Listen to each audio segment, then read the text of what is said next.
Welcome to Chillin' with Ice with me, Lori Fetrick, or most of you know me as Ice from the American Gladiators. Thank you for joining me on this podcast where we're going to dive in and go behind the scenes on the #1 hit iconic show of the 90s.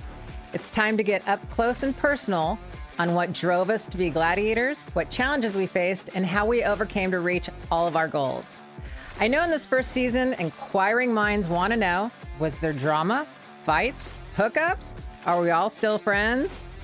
What did we do in our personal lives, and how are we staying in such good shape years later? Well, stay right here and let's get into Chillin' with Ice. Before we dive into our incredible episode today, I want to let you know that this is a self-funded podcast and I would love your support. For the cost of a cup of coffee a month, you can donate to my Patreon page, and that would make all the difference in the world. For the small donation, you will get back so much in rewards. Like you can watch all of my podcasts on video.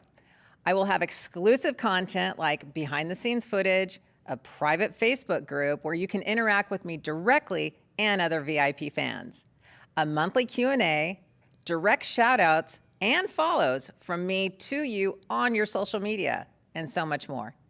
Find me on Patreon at Chillin' with Ice or click the link in the show notes now. Okay, let's dive in. Welcome back to Chillin' with Ice, and my next guest has been on over 500 magazine covers. He's the only person that's actually been on both of the American Gladiator shows. He has his own supplement line. He is the founder of Power Bodybuilding exercise program. He actually started bodybuilding at a ripe old age of 7 years old. I believe he did his very first competition when he was 14. He's been Mr. Universe 4 times. He's an actor and he's done so much more. Please let me put my hands together for this gentleman, Mr. Mike O'Hearn. Holy. And yes, Mike, I had to have a cue card in my hand for that introduction because you've done so much, which is, I am so absolutely proud of you. I mean, it is just amazing what you have done in your life. And it's just, you've got to just be sitting back going, what's the next thing? Well, first off, thank you. Coming from you, this means something, just because I know you as I say, you lived in the trenches. You've done this, you've fought, you've been there. And to get that kind of shout out from you, I thank you. You're so welcome. Thank you.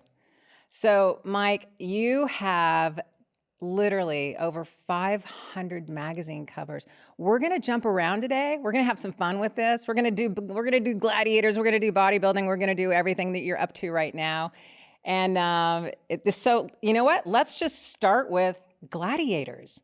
First and foremost, the original gladiators. How did they even find you? How did you find them? The very first one. The very first one, audition. I got to California. I was already doing the magazines and competing and stuff. And my background is, what people don't realize is I did do powerlifting and bodybuilding and all that stuff. But the root of my, I guess, foundation was martial arts and wrestling. It was athletics. And that's why mostly back then, I think most people bodybuilded because they did athletics and then they moved on from athletics to bodybuilding. And so I got the call and they said, we're looking for this, you know, they marked the boxes, strong, athletic, good build, can talk on camera, want to tussle. And I said, that's me. And so I went down and tried out for it. And at the same time, Red Saber did. And it was a great 2-day thing. And the greatest thing about it was it was down to him and me at the very end. And we got to joust against each other. And I don't know if he remembers this. I hope he does. We didn't say nothing to each other. And we just kicked. I don't know how many people showed up for that audition. It was a couple thousand people over at UCLA. USC. Yeah, that was going to be my next question of how many people actually auditioned. Yeah, there's thousands of people. And after 2 days of tryouts and testing and so on and so forth, it was down to maybe 4 or 5 guys for the final. but he and I were up against each other, and we jousted against each other, and we knocked each other's heads off. I can only It imagine. was so awesome. Mostly, he's such a badass. Yeah. We didn't say nothing to each other until a week later when we had to sit down with the producers and stuff and said, "Hey, you guys are coming aboard." But I said to him, I said, "Man, there was a moment there you hit me upside the head. I didn't know what happened." And he goes, "Same thing. There was a moment you hit me and I went black. I didn't see nothing." And I was like, "Okay, I like that."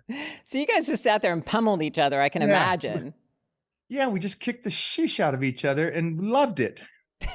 That's amazing. But you know that we chose that because it's fun to tussle. Yeah, we do. Now, you mentioned wrestling. What weight were you wrestling at? Ooh, I was a heavyweight by the time I was a freshman. And what is a heavy? What's your weight on a heavyweight? I was in the 250 to 275 range as going as a freshman through all of high school. You were a monster. Yeah, like you said at the beginning, people don't realize that I was already 272 by 15 years old, winning the state powerlifting for the teenagers, but I was beating 19-year-old kids and so on and so forth. And yeah, I was a big farm boy. Yeah, that's crazy. So, which helped because by 20, Gladiators, but I was already that size and that athletic ability. And that's the one thing, the coolest thing about being in that circle with you guys, it was all these beautiful bodies, artistically Michelangelo created, but the athletic ability of the most elite. Yeah. And that was what was great. Mostly, I got to say this about the original. Yeah. Because and we'll talk about the other later. The original, but you're right. We were ahead of its time. You know, so that's what also that was so cool about it too, is because there was nothing like that on television when we came on. Nothing. So it kind of took people by surprise. And then it was like, people would go, "What's the draw?" And because they just wanted to see that, you know, Davy and Goliath kind of situation. And they were rooting for the underdog, but they always wanted the gladiator to win too. Unless it was Dan. And they were like, "Kick his ass, come on." But don't you think, and I'm asking this because of a production idea, the producers, or the understanding of it back then, was the coolest thing about this show, it is David and Goliath, and I want to see that fight. And the one thing that I didn't see later when we came back was it wasn't about David and Goliath.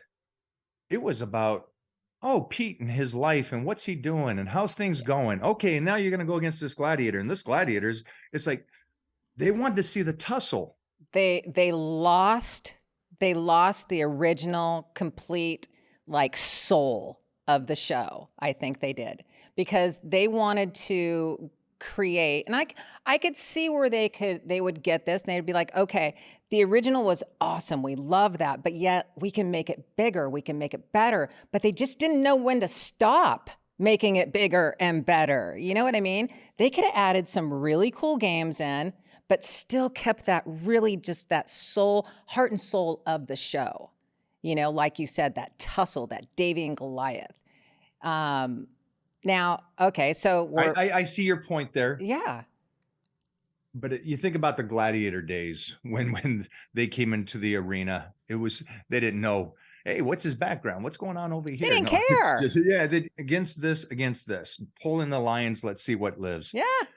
And when they jump forward, and the only reason I say, I understand they want to go bigger, and we'll get a new gladiator every week. We'll get a new game every week. But when it comes down to it, the UFC is such a big thing. It's the same cage. It's two guys going.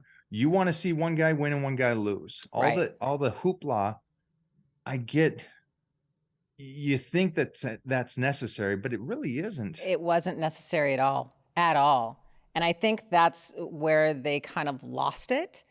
And you're right. It's kind of like they got so, I don't know who did this, but they got so far into the stories and, you know, of the background. It's like, okay, in the original, they'd be like, okay, we have Susie. She's a firefighter down in Huntington Beach. All right, let's see how she does against ice. That was it. Remember the athletes that would come in against us then? They were solid, and Yeah. they would show, like, I always remember the one guy that the car was driving, he kept jumping over cars as they're driving at him, and they show clips of that. What was his name? 2 scoops, Wesley. Yeah. 2-second clip. Holy sheesh, this guy's Exactly. he will kick the Gladiators' ass. Yes. And then get to it. It was just, I know. And I just think they overproduced it to death, unfortunately. But I think they had something in their hands, and they just squished it, you know? And it's just If too they bad. come out again, what do you think is the recommendation from you? This episode's actually sponsored by icet-shirts.com, and you can get your OG Gladiator hat. You can get your OG t-shirt. You can get Chillin' with Ice hats, Chillin' with Ice t-shirts. I have all kinds of fun stuff on it. So go to icet-shirts.com today. Okay, so I was told, or I heard, that I think it was a couple years ago, Vince McMahon was picking it up. And I was actually excited. If Vince McMahon picked it up, I was excited. And the reason why I was excited about that, okay, is I'm going to be kind of biased and go from the female side of it. He picks phenomenal females. You know, they're athletes, they're big, they're built, they're beautiful, they're gladiators, you know? And the men, same exact thing with the men, they're gladiator men. The only thing that I was kind of like, hopefully he doesn't go way over the top, because, you know, that's wrestling, and that's what we all battled in the very beginning. Remember, we were like, no, this is real. This is not WWF. So we battled with that. That was my only concern with Vince McMahon, to be honest with you, is that he would just kind of go over the top on certain situations. But overall, I was excited. Then when kind of things hit, you know, the frying pan where he got pulled out, I don't know what's going to happen. I don't know who's going to pick it up. I know somebody's going to pick it up, Mike. It's just inevitable. It's going to happen. I've heard it is picked up and it's somewhere else similar. Okay. I don't have all the details, so we'll hold off until the next right. next time we talk. But they are going to come back out, and my recommendation is you got personality. Go back and look at the originals. Look at them. Look at Nitro just walk out. Look at any of these guys. Watch you walk out. There's something there. Yeah. And that's what you need. And then the contestants can get good contestants. Yeah, exactly. I mean, we had like Peggy Odita for the girls, 5'8", 190. Of course, when I saw her walk through, I was like, really? You know, I was like, come on, she's just going to kill me. But man, it was a good fight. You know, everything that we did, man, we went all balls out and just fought, you know, and it was just an amazing on camera. But now in the 208, I know that you were super excited when you got the call to go on there. Now, how'd you get your name on that? Did you just take it from, I mean, there was Thor and then there was Titan. What was going on with that? I was, if you don't know, I was Thor, everybody, on the original, and then I was Titan on the new one. And it came about, I'm not sure how, if I remember correctly, how it came about, but we were having issues trying to come up with a name, and they gave me a couple options. And on the second run, or the second, I guess, creation of Gladiators, the one cool thing I think was I got the call and they said, do you want to be here? And I said, only if I qualify, only if I try out again and I beat everybody, then I'll take it. But I do not want the show given to me. And I think that's the mentality of all of us back, those old school kind of. But that's interesting. And I'm going to be honest, because you were already an alternate. You were already chosen to be a gladiator. So if I was 20. But I was 20, yeah. A California judo champion, a powerlifting champion. Okay, and so how many years later was that? 9? 20 years. Wait, no way. Yeah. From the first time I got American Gladiators to this. Oh, you're right. It was. I thought it was like maybe 10, 12-ish, 20 years. All right. I think if it was shorter, there would have been a lot of us still on it. Right. That's true. But I was such a young cat. That I definitely got this, you know, that position on the first go, but on the second go, it was more, it's cool. I'd get this. And then, and I think if I said this to anybody else, If they offer you a show, take the show. Oh yeah. Don't say shit. Take the show. That's why I was going to say when you said I'll audition, I was like, oh, screw that. I'm going on. For me, I didn't want to do it and anybody say, oh, well, he got it because he was already there and his name and all this. And so it was, and also a double edge kind of against the naysayers is that I went out and I tried out for it again. And I absolutely destroyed every single person that tried out for it. Yeah, you did. And so then it comes in as like team captain type. Dude, you deserved it. You deserved every bit of it. And you were like, everything that you got, you deserved on that. I mean, you worked your ass off. You look phenomenal. You're a great athlete. And so it's like, why not? It's like perfect for you, you know? How were the water games for you?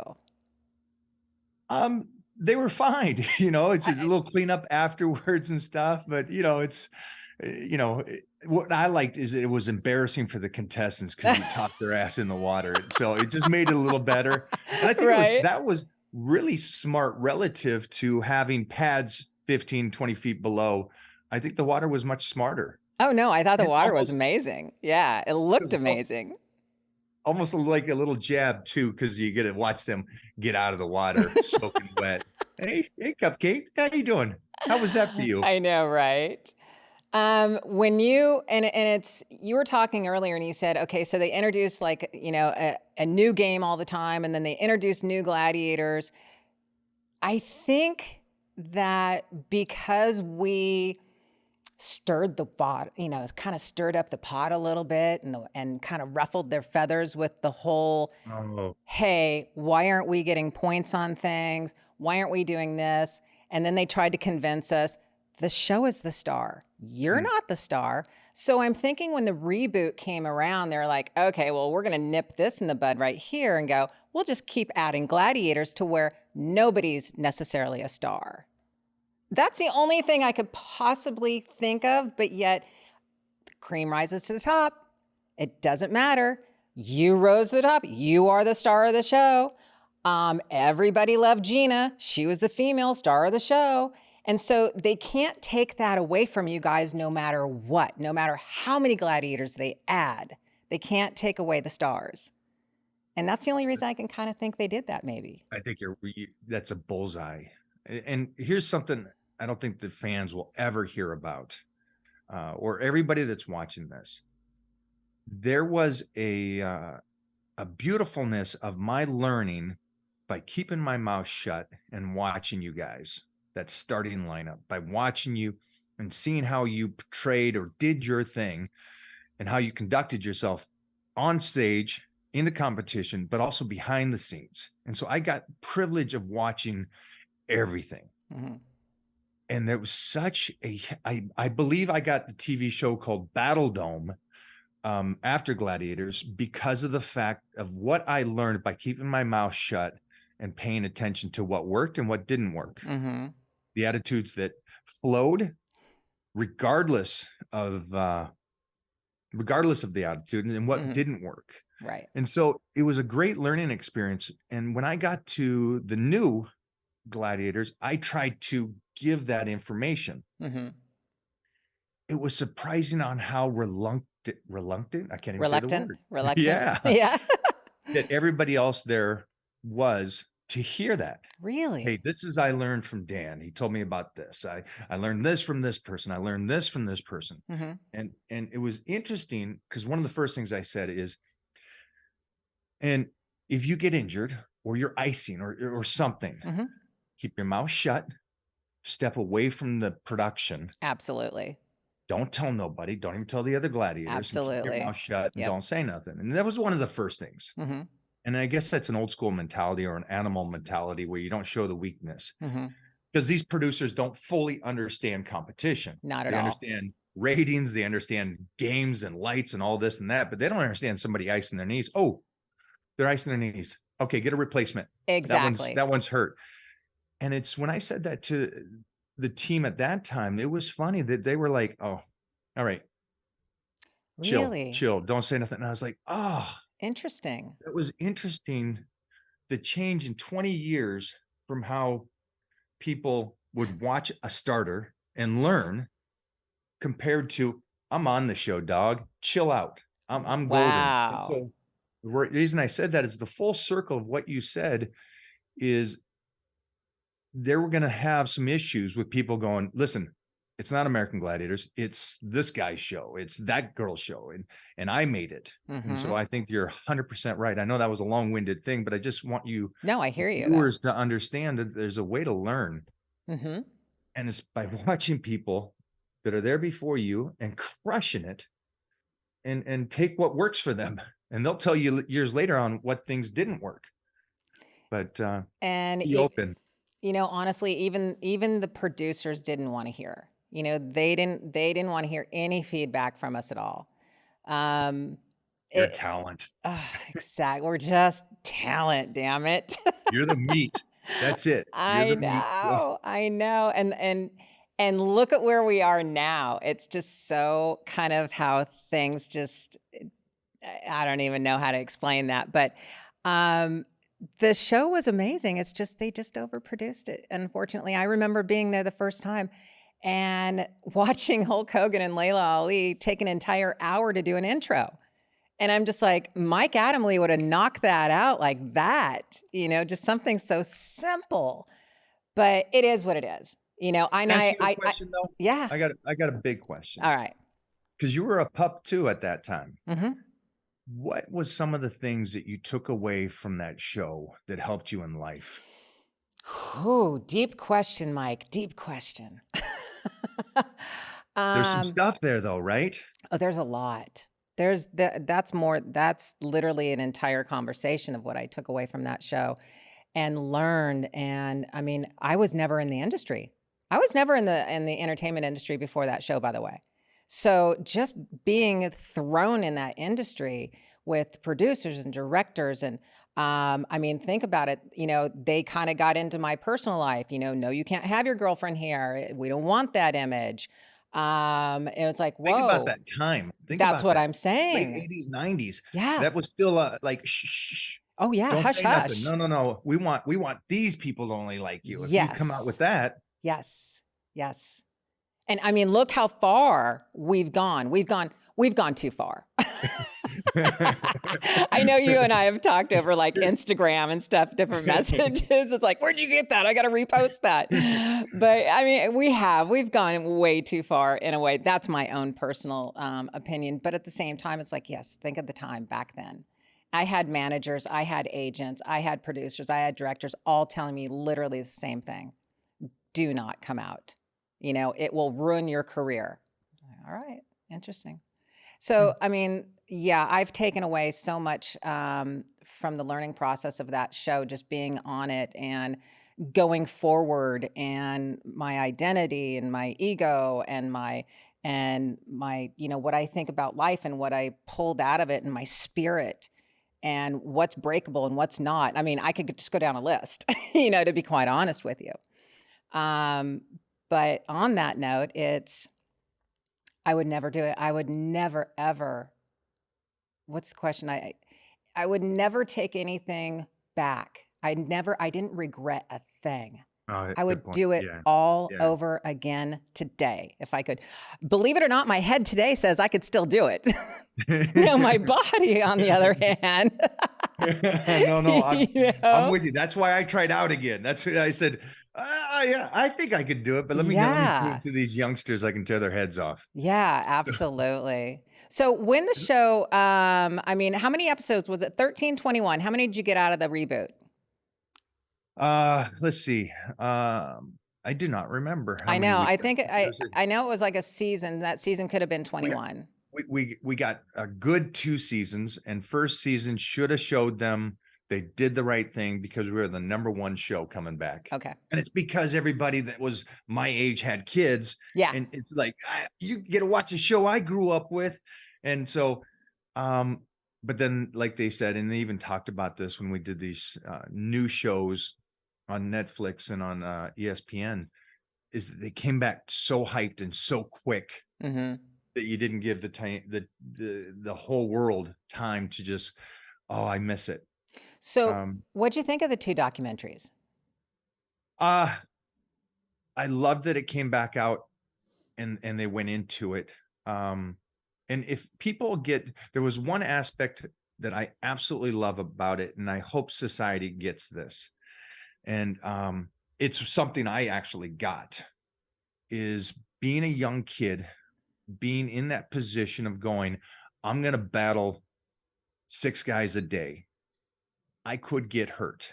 Mm-hmm. I'm choosing to do this. Mm-hmm. So for me, it was like, they really don't care about me, do my job, kick ass, Mm-hmm. and keep myself safe.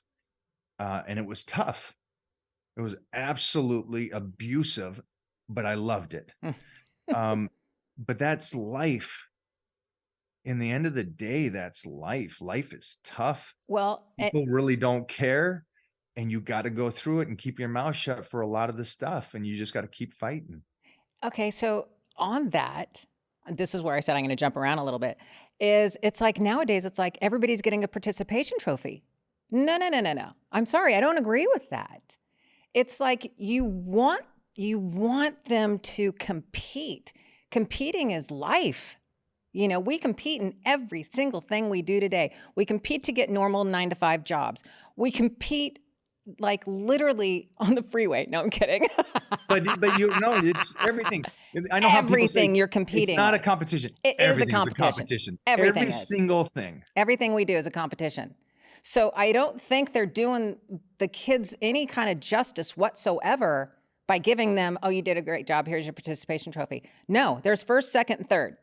And I love the line of, if you're not first, you're last. Absolutely. And I think that's our character, and it's something that, and your friends will say this about you, and I'm hoping the world says this about me, is that when I got the opportunity to do Gladiators again, I refused the free gift and I chose to try out. I commend you on that. That's really, that shows a lot of character in you, because I would have taken the job. No kidding. But I mean, I think a smart person would. It's crazy Yeah, money. you're right. You're on TV. You get to kick guys' asses. Yeah. And it's everything that you would want. And it's only 5 of us, right? Yeah. And then they started bringing in. But it's like, why would you put yourself in that position? You could not do well. You could show them that you're aged. You did. Don't show me you've aged. But I want the fight, and I want that fight today. And then I think that's just I miss the fight. That's the number one thing. Is that not? I miss the fight so much, I can't even tell you. You give me tingles right now. I know, I just got chills myself, but it's so true. And I think maybe there's other areas in my life that I look for that, you know, and I try to pull that in.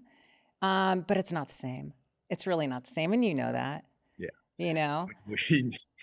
You've been in that situation. Everybody out here does MMA or competitive in anything. Mm-hmm. Mostly when it's head to head, when you can change that other person's eyes and you know you own them. Yeah. That's a cool, I don't know where that feeling comes from. Cool. That's a barbaric ass. It is. It's a good feeling.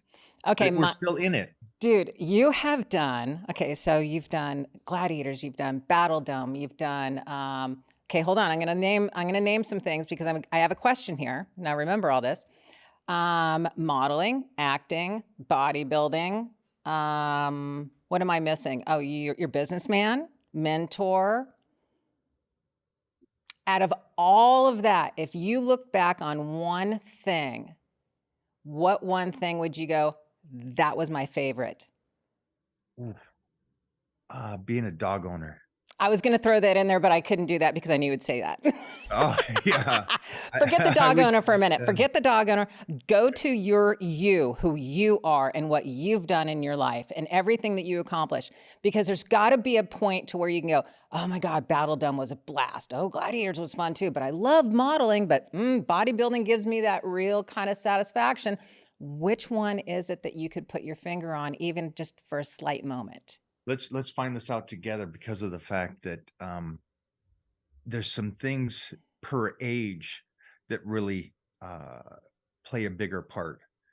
So like, it was cool that I was such a monster in school, and All-American football and wrestling and powerlifting champion. Mm-hmm. And I'm like, good job, kid. Mm-hmm. Way to do it at such a young age and have a mindset that you were a lone wolf, didn't care about anybody else's opinion at that such a young age. Mm-hmm. That set me up to win in life. There you go. But at the same sense, I love the fact that I'm still here guest posing. Mm-hmm. I was done competing in bodybuilding in the 90s, and I'm still here being one of the top 5 guys in the world guest posing. And it's like, oh, that's kind of badass. That's way So badass. it's like, I think what I'm most excited about is that my son gets to tell a story of a guy that just, when they talk about I guess it's a meme or the quote, you can't beat the guy that doesn't give up. Mm-hmm. I want my picture next to that quote.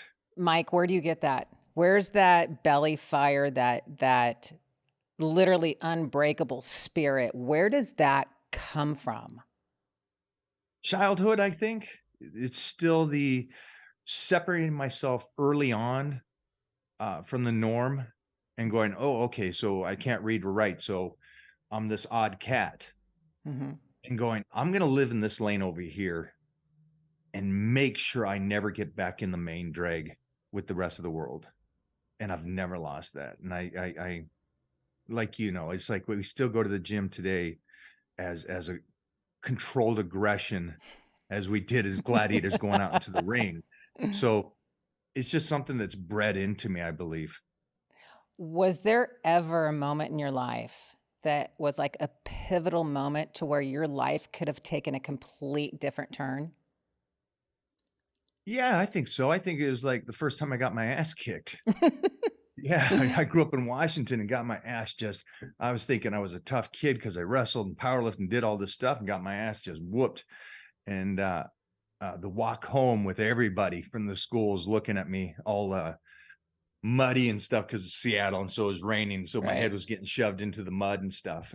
And I could have been the guy going, okay, I'm going to hide away Mm-hmm. and just, maybe I am odd and I can't read and write. So maybe I should just chill out. And I go opposite. Yeah. That kind of battle. I'm be up for it and I'm okay going into that kind of battle again. If it happens again, I'll take it. So that's where the fire came from as well. Yeah. That's amazing. That's so cool. So here's a good question for you. And that is if you had to have a 9 to 5 job, Ooh. what would you be doing? Or what would you want to do? I think a veterinarian. Okay. I think the possibility of helping and saving and being around that kind of energy And and that kind of love. I would love you to be a veterinarian as long as you didn't get jaded. And you know why I say that, because I know how many dogs you have, and I know that you go to the vet quite a bit throughout your life. And some of the veterinarians, unfortunately, lose that passion for helping animals, and it goes completely the opposite side of business.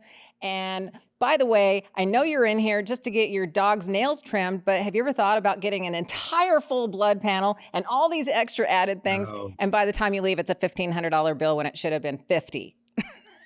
yes. Sorry for that rant. No. Trust me. I don't know how I'm blessed because I love dogs so much. But I'm blessed with a vet that's the complete opposite. See, you are blessed. And I will tell you this guy, Jeff Werber, the doctor, comes over when I had to put my girl down and did it here. And it was just, he is one of those guys that I would go, I would love to be that if I wasn't this. Yeah. Oh, that's so cool. Yeah. All right. So you'd be a veterinarian. Now tell me why, and then I'm going to get into your bodybuilding for a moment. Tell me why you're so drawn to the husky breed. A closest thing to a wolf, and I can't own a wolf. Not legal in California. Yeah, that's true. Yeah. I actually have a husky, but he's a husky mix with Labrador and German Shepherd. And his name is Koa, and he is the coolest dog. And I can totally see why people go towards the husky breed. Well, let's see if it's a true husky in the sense of if the front door is open, he's running. Oh, yeah. Okay. He could do every trick in the book, just doesn't want to. Yeah. And he owns All the right, house. then it's a husky. He owns the house as well. I like the fact that they're so independent in one sense, and they don't see a purpose in most stuff. And no matter how well you train them, they want to run because of that prey. Oh, yeah. But I look at myself in the same sense. They like to be in a pack. They like to be around incredible similar beasts, Yes. but at the same time, they want to run free. So that's the husky. So how is your training different than it was? I mean, have you slowed down just a little bit? I mean, how is your training compared to? No, you're like, nope, haven't slowed down. Still the No, same, all this constantly 100%, 150%? I wouldn't say no. It's smart. It's smart, and I think I learned as a youngster because I was training with Tom Plaz and all these incredible, freaky, not just strong, not just bodybuilder legends, but strong, beastie kind of mentality. I learned that I wasn't building enough muscle, even though I was stronger than everybody. And so I really dived into understanding what weightlifting really is and what it could do to me. And then the understanding of, I want to do this for a lifetime. So what do I need to do? And that's where the power bodybuilding came from, going, you can lift heavy weights, and that's great for longevity because it's less wear and tear and mileage on the person that does tons and tons of reps with light weight. And you can build up your connective tissue and your bone density. So that means longer life. So I'm really precise when it comes to lifting now, but I still lift the house, and I love it. Are you still getting up at that? If I remember right, I read an article, you were getting up at like 4 a.m. training, something insane. Yeah, something crazy like that. Yeah. Yeah, I learned early is like, if I can get my lifting in first thing in the morning, then I'll never miss a workout. And I started that when I was 9, 10, 11 doing paper routes. So I'd do the paper route, I'd go lift, and it's just never changed.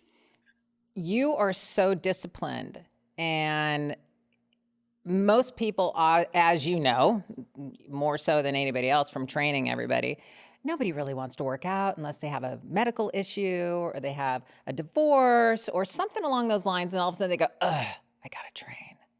So how do you motivate these people that are coming on to your program going, I mean, we can all do the same thing. It's like, no, you can do this. It's a mindset. And I guess that's my question. Is it more of a mindset, or is it more of oh God, just what was, I had it written down too. Sorry. That's okay. I was like, what is that? I mean, how do you keep them moving that come to you that are just like, or do you just not take on everyone? I don't take on everyone, and that's one of the big things. So I get to pick and choose. And then it is, if they got the right mindset, and I think you and I understand this, what gets you up in the morning, whatever that goal is. And that goal could be anything from a silly wedding to get ready for, or a class reunion, or just a shoot. It could be the simplest thing. But if that person doesn't have the goal and anything that they want to do in the health and fitness world, like, hey, I got to get in shape. Right. Because I'm dating this girl and I want to make her anything outside of yourself, you won't keep. You won't stay with it unless it's within yourself and it means something to you that wakes you up. And so I usually look for that when I talk to the people. I say, why are you doing this? Well, my husband wants me to lose 20 pounds. My husband wants. Yeah. You're like, no. It's like no. the guy goes, hey, I want to look good. I'm single. I want to get these girls. Again, it ain't going to work. Because you're going to get the girl and quit. Yeah, it's like, well, what happens when you don't get the girl? What happens when you don't get any of the success that you want? What's going to keep you training and stuff? Okay, this exactly. And then, I mean, you have those days though. You have to have those days once in a while to where you're just like, damn, I'm tired today. I don't want to do it today. Do you give yourself that day, or do you push through it? I don't give myself that day because it's not a discussion. I've been doing this so long. I know I'm going to wake up that I don't want to do it. I know that I'm going to wake up and say whatever, but it's just that you just continue. You just do it though. I just do. But you do have that feeling once in a while. That's a human feeling. It is a human feeling. I do get that. Just so you know, I am, believe it or not, half human. But it's never a debate. I got my program set up. I still do baby goals. I still say the next 4 weeks is going to be this. The next 12 weeks will be this. And I always pick something. I always go, this is why I'm doing it. This is what I'm getting ready for. It was, that's exactly it. It's the work ethics. And that's what I was looking for, that question of, is it a mindset or is it work ethics? Which one actually outplays the other, when it comes to something like this? If everybody goes right now and they're watching this, they go, come on, you miss and stuff. And it's not me saying this, but what's cool is the legends in the industry get to talk about that I don't miss, and I don't go off schedule, and I don't do those kind of things. And when those guys are saying it too, and the only reason I say that that's cool and refreshing that they're saying it is because most people right now on here that have jobs don't get up every day and say, or they may have that debate. Oh, I hate my job. I don't want to go. They still go. There's no question about it. They still go. They got to pay the mortgage. They got to pay the rent. They got to feed themselves. And so that would be the relationship that I have, that no matter what, I'm going. But I actually understand myself well enough, like you. It's the battle that I need to get first thing in the morning with the voice in the head as I'm training, no music on, that it's like, I need that. And now I can start my day. Now I'm happy, but I got to get into that battle.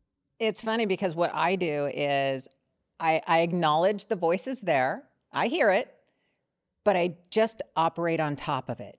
I just keep moving. I just keep doing my morning. It's literally, grab my keys, get in the car, go to the gym. It's like without even a thought, even though that little voice is in the back of my head going, God, I don't really want to do this today, but it's just like, I operate on top of it, and I just keep moving forward. I hope everybody that watches this understands that we do get those feelings and that happens, but there's a hump that you get over and you go, that voice never wins that part of the day. Right. And I know a lot of people look at you and go, dude, you don't age. What's up with that? I get a little bit of the same, and that's why I'm asking you this question. I mean, it's like, I want to know what your skin regimen is, first of all. Second of all, I think that the people who go, oh my God, dude, you don't age, what that's all about is you're eating good, you're exercising, you're drinking water, you're taking care of the body that God gave you for longevity reasons. You're not destroying it. You're not filling it full of crap and all the stuff that is making other people age in their skin and their body. And I mean, I know you can talk to that. Well, first off, I am a sunblock guy. I was the kid that listened to my mom because I'm an Irish, Scottish, German. I'm going outside, put sunblock on. And so that's something I actually listened to her and continued to do. And then I was lucky enough that I found my passion at such a young age. And like you, we did some things when we were younger that set us up to win when we were older. And I saw a post the other day from Jennifer Gardner. She goes, sunblock in your 20s is a beautiful thing in your 50s. I love her, by the way. She's one of my favorite actors. I don't know how Ben messed that up. But right? That being said, wow. Dumbass. Yeah, I would take that over J-Lo. Oh, me too. All day. So it's taking care of the skin, protecting it, and understanding that lotion for a guy is okay.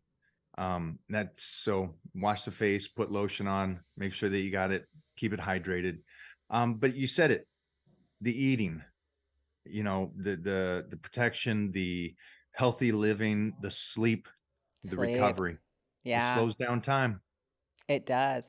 And I noticed on your podcast, you talk a lot about blood work, which I love because I'm the person that I went over to my hormone doctor and picked up some progesterone.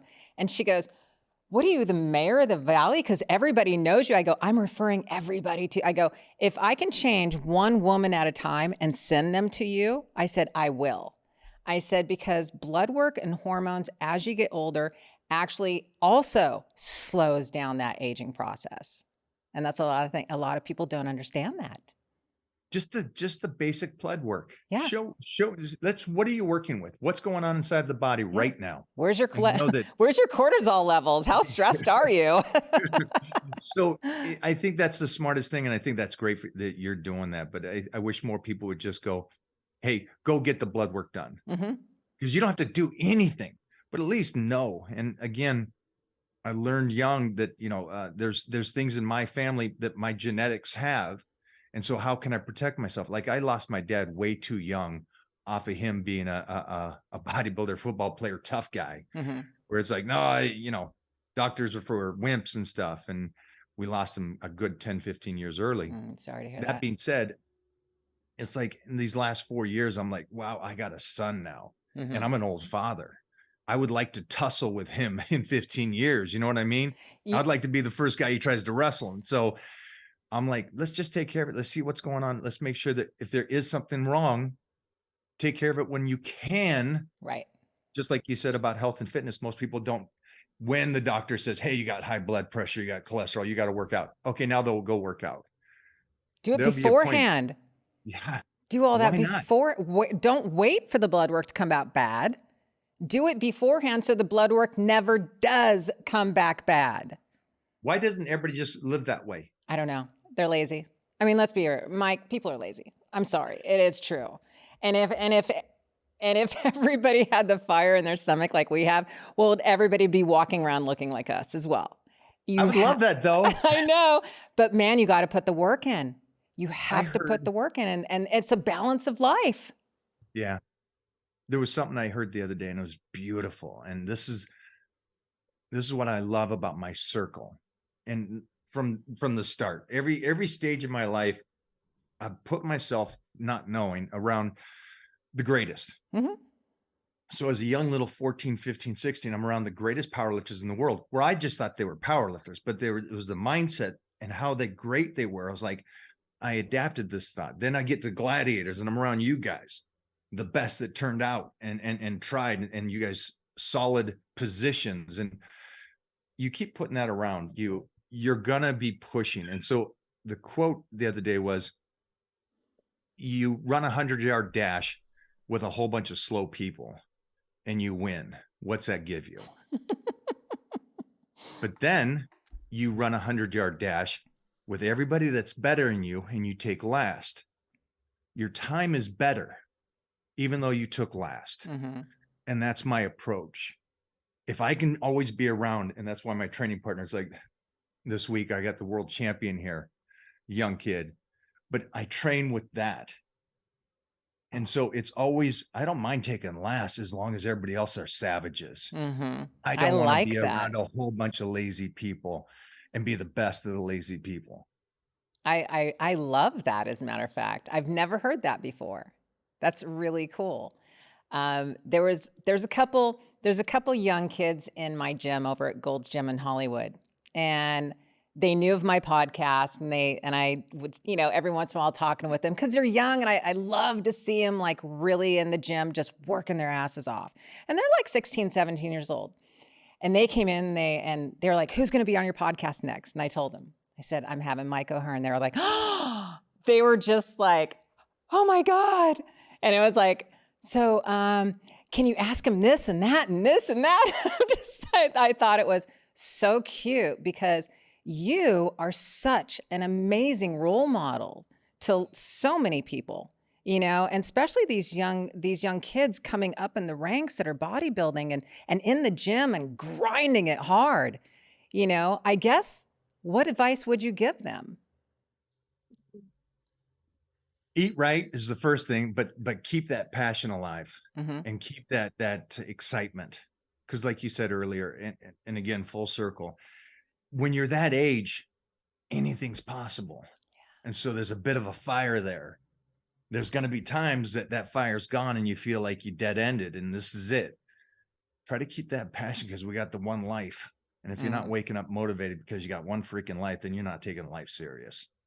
You're thinking this is a freebie and you got to come back again and do it again and again and again. It's like, that's a nice mentality to have if you want to live that life. I don't want to be around you. So keep that passion alive for those youngsters. Keep that because one thing is like, I think of this is like when I go into the gym, I always feel like I'm that 14-year-old kid that's getting ready to compete. And I'm like, I still got that fire. I still got that passion. And again, it's something that can be saved and used. I agree with you. And And it's interesting because when I go in the gym and it's like my very first whatever exercise I'm doing, and once I start getting that blood flow into that muscle, it just feels amazing. And it's like, it's on, it's Those like, endorphins are going. yes, yes. And people don't understand that, and more so than anything, it's about the mindset. It's about the work ethic, because all these young kids can go on all of your podcasts. They can go on any kind of program and look how to train. Anybody. I mean, I was looking through magazines when I first started, looking for programs, how to train, but nobody talked about how to keep the mindset, how to have that work ethic, how to keep going, how to operate on top of the voices in your head of, I don't want to do this anymore. Oh, that's a good point. But that's a whole conversation, because let I me ask you know. this. We grew up with that. I think that was a common sense thing, that There's no you're more common gonna get sense. what you want if you do that. But now, like you said today, it's like everybody, you're a champion.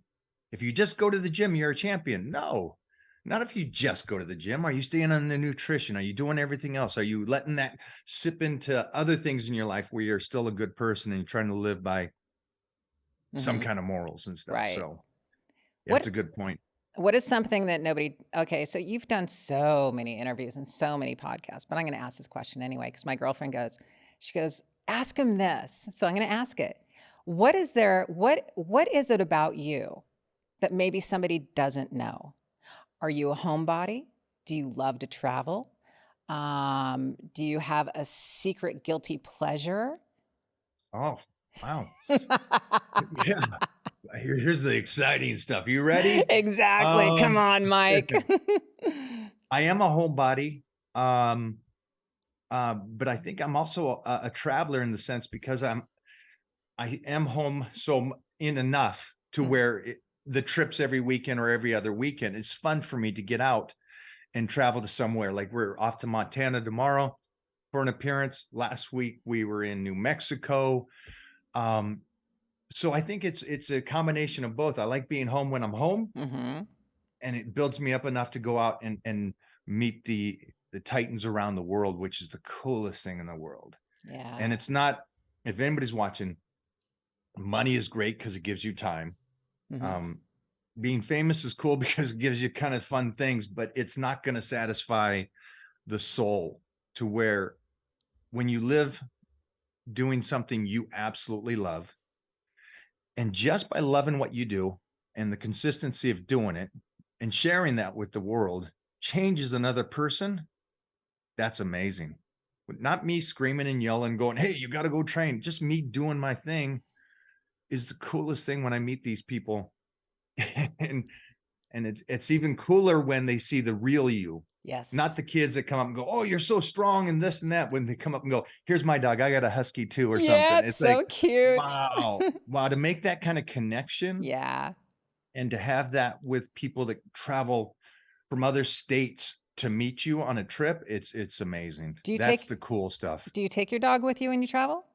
I did. She's 15 now, so I'm letting her just kind of I hear be you. herself now. I But hear yeah, you.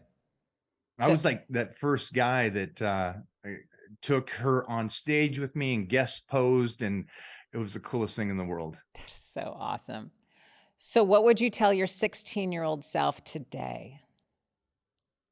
Ooh, I would like to tell him, good job, and stay with what you're doing. Don't doubt yourself. And don't be so hard on yourself. All the problems you think you're going to have, you're not. And that's anybody and everybody. We stress out so much about things that might happen, and those things never even happen.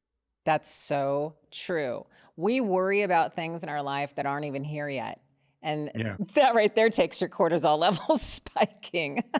And that's, again, I know we're Americans and we were born here and stuff, but I think the one thing that enhanced me in the last 10 years is my girl, coming from a communist country, growing up the way she did on a dirt floor with an outhouse, no electricity, coming to America and making herself a multimillionaire success with a 7th grade degree, only 7th grade. It's like, anytime I kind of waver, she looks at me, you're a weak American. Do not do that. men up. And so I think that really took me to another level. You just married somebody right up here, didn't you? Yeah, I married somebody that I had to level up for. Yeah. And so it created a whole new me, or a Yeah. more focused me, which was freaking awesome. And your son, how old's your son now? He just turned 4. Oh, that's such a fun age too. Did he 4 go, foot wait, 2. did he go through the terrible threes or is he in the terrible fours? He hasn't been terrible. I'm surprised, but he's 4 foot A 2. proud daddy. Yeah, and the doctor says 6'9". Oh, So wow. yeah, yeah. We That's, started early, like, let's get him used to his body size, and swimming and wrestling and jujitsu, so he can control that height. see, that is, I think that is so cool that you guys are going to take your son and it's just like a, kind of mold him along the way. And that's fun. Oh my God, that's exactly what I would have done if I had had a child. I'd been like, okay, let's first of all see what you look like. That's the only reason I wanted one in the first place. I'm kidding. Then let's put him in sports and do all these kind of fun things. So yeah, Mike, I'm so proud of you, dude. You have done it. You've done it and you're still not done. Out of Thank you. all the gladiators, and they're all going to hate me to say this, and I don't even give a shit. You're the most successful one out of all of us. Do you realize that? You're like, yes, I do. No, Mike. I wouldn't be here without me paying attention to you and Dan and Jim. I wouldn't. But you just took it to a next level, though. Yeah, it took me. And that's still, like when I was with Dan, I said there was things he said that still resonate, and I just keep focused. Yeah. I'll always believe in the race, I'm last, but I'm with the best. And so I'll keep fighting to get better times. So that's so cool. Thank you for taking the time out today and doing my podcast. And I know everybody that I told that you were coming on were so excited, and they just can't wait to see this podcast. But do not go anywhere because of the fact that we're going to wrap this up. But I've got one little segment that goes onto my Patreon, and that's my rapid fire questions. I got one more thing for you. Absolutely. October 13th, Friday the 13th. Okay. In theaters, nationwide, then worldwide, a movie called Divinity. Cool. I will be starring in that. And so that will be out October 13th. Divinity, keep your eyes out for that. That is You'll see. Exciting. And then first week of December, movie comes out with me and Jonathan Majors called Magazine Dreams, and that will be worldwide. And also that movie kicked ass over at Sundance. They both did. But damn, you're just plugging away there. That is so cool. What else you got? I know that we got a TV show called Blue Ridge. Okay. That will be coming out soon. And then we got the movie Book of Cain. We do not have a release date for that. But again, I don't know how I got the role, but I play a metahuman. So it'll be an interesting thing. But it's a very good movie. All these movies I'm so proud to be part of. That is so and still cool. doing this today. So it's a cool thing. And it was we'll talk about it another time, but it was cool going from that gladiator to battle dome to powerlifter, bodybuilder to something where this movie is, all of them are just such, it's cool that the craft has continued to grow. And I got to this point. Yeah. Because they'll say, oh, that's great, you're getting into movies. And I'll be like, no, I started in 1990 with Death Becomes Her with Bruce Willis. I remember that. Trying. I remember. And I never gave up. You can't. Anybody who knows the entertainment industry, that is a 100% constant plug. I mean, you're constantly going out. You're constantly fighting for it. There is no sitting back in the entertainment industry and just let it come to me. You're putting yourself out there constantly 100%. Out of sight, out of mind, and you are in sight and on everybody's mind, and that's what's so cool about you right now. You've got your supplement line. You've got your the bodybuilding. Tell me about that a little bit before we go, where they can find you. We kind of hit on power bodybuilding, but yeah, the training is going great, working with people around the world. you can find all my stuff on mikeohern.com. Perfect. But I thank you for doing this.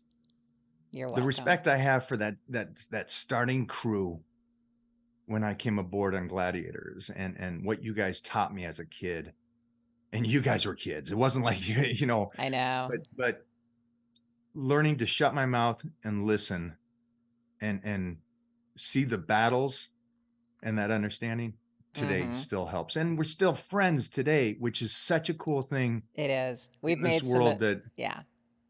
and we're still here enjoying. We're going to be here for a while, a long while. I plan on living to be 100.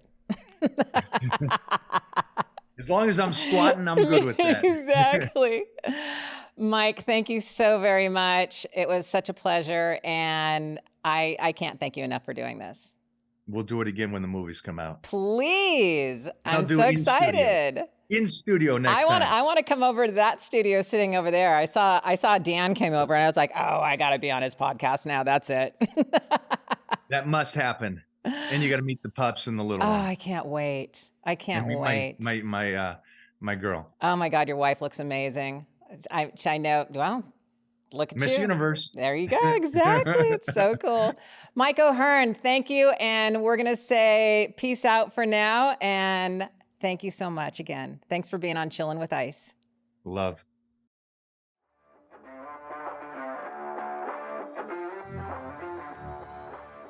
Thank you so much for listening to Chillin' with Ice. And don't forget to hit that like button, subscribe, and share wherever you listen to your podcasts. Remember to follow us on Patreon and YouTube at Chillin' with Ice. And on Instagram and TikTok, you can follow me at lori.ice.fetrick. I look forward to chilling with you next time here on Chillin' with Ice.